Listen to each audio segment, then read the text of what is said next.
Good morning students. समय 10 से 12 वाला हर घर बने पाठशाला में आपका स्वागत है। प्यारे बच्चों, हमने पिछली वीडियो में मानव पाचन तंत्र अर्थात ह्यूमन डाइजेस्टिव सिस्टम के बारे में पढ़ा था।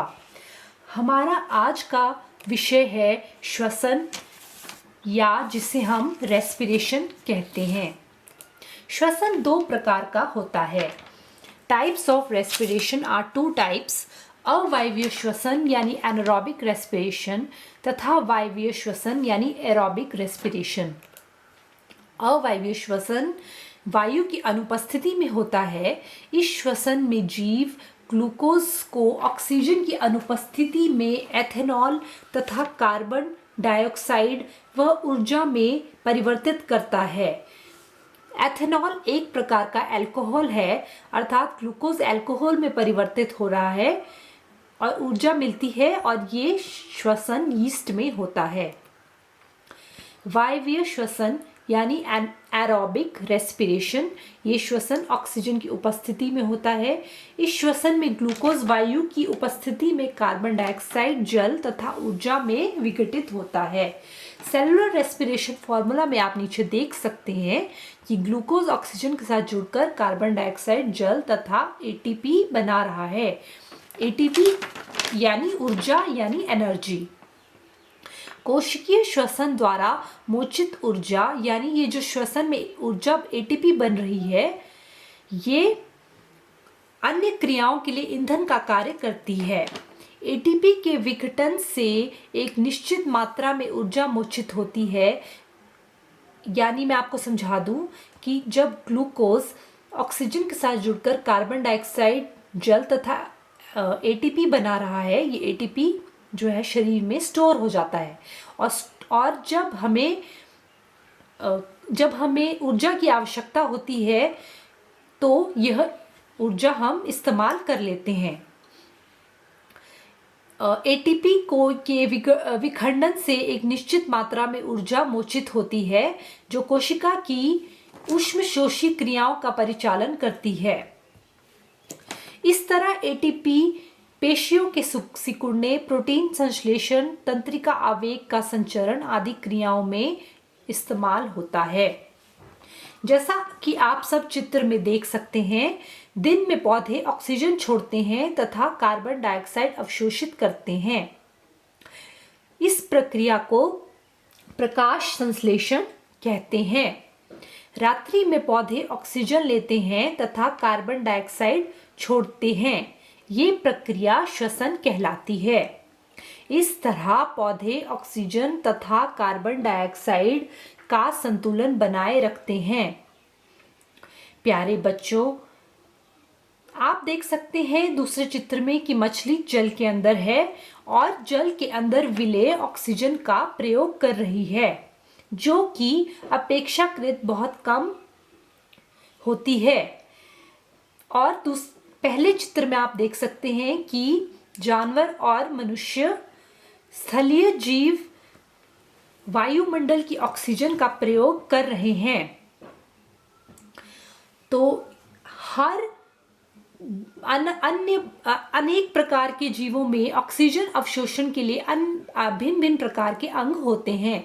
जैसे मछली में क्लोम होते हैं जो ऑक्सीजन का अवशोषण करते हैं, तथा मनुष्य में फेफड़े यानी लंग्स होते हैं जो ऑक्सीजन का अवशोषण करते हैं।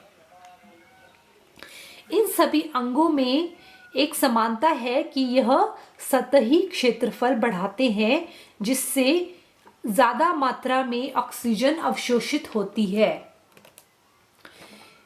तो आज का हमारा टॉपिक हम डिटेल में पढ़ेंगे, वो है मानव श्वसन तंत्र।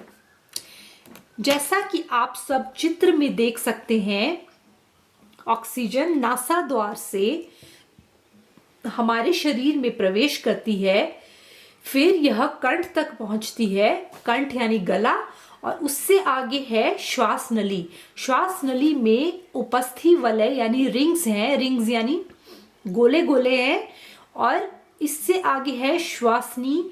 श्वासनी का श्वासनिका श्वासनी से भी आगे है, और सबसे लास्ट एंड में है कुपिका कोश। तो जो श्वासनी होती है, श्वासनिका होती है और कुपिका कोश होते हैं, ये सब हमारे फुफ्फुस यानी लंग्स बनाते हैं। लंग्स के नीचे डायफ्राम होता है, और जो फुफ्फुस यानी लंग्स हैं उसके आसपास पसलियां होती हैं जो उसे किसी भी क्षति या आघात से बचाती हैं। श्वासनली में उपस्थि वलय दिखाए जा रहे हैं जो कि सुरक्षा प्रदान कर रहे हैं। फेफड़ों का नमूना, फेफड़े किस प्रकार के दिखते हैं? श्वास नली फेफड़ों में बहुत सी शाखाओं में विभाजित हो जाती है और श्वास कुपिका में पहुंच जाती है। ये ही आपको भी मैंने बताया था कि किस प्रकार वायु नासा मार्ग, नासा छिद्र, श्वास नली, श्वासनी फेफड़ों तक पहुंच रही है। फिर वायु अंत में कुपिका यानी एल्वियोलाई में पहुंच जाती है। नासा द्वार में महीन बाल होते हैं जो कि शरीर में आने वाली वायु धूल रहित बनाते हैं। इस मार्ग में श्लेष्मा की परत होती है जो इस प्रक्रम में सहायक है। यहाँ वायु कंठ द्वारा फुफ्फुस में चली जाती है।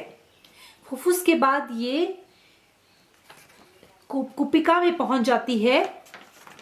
और अब हम पढ़ेंगे कि कुपिका में वायु, ऑक्सीजन व कार्बन डाइऑक्साइड का आदान प्रदान कैसे हो रहा है।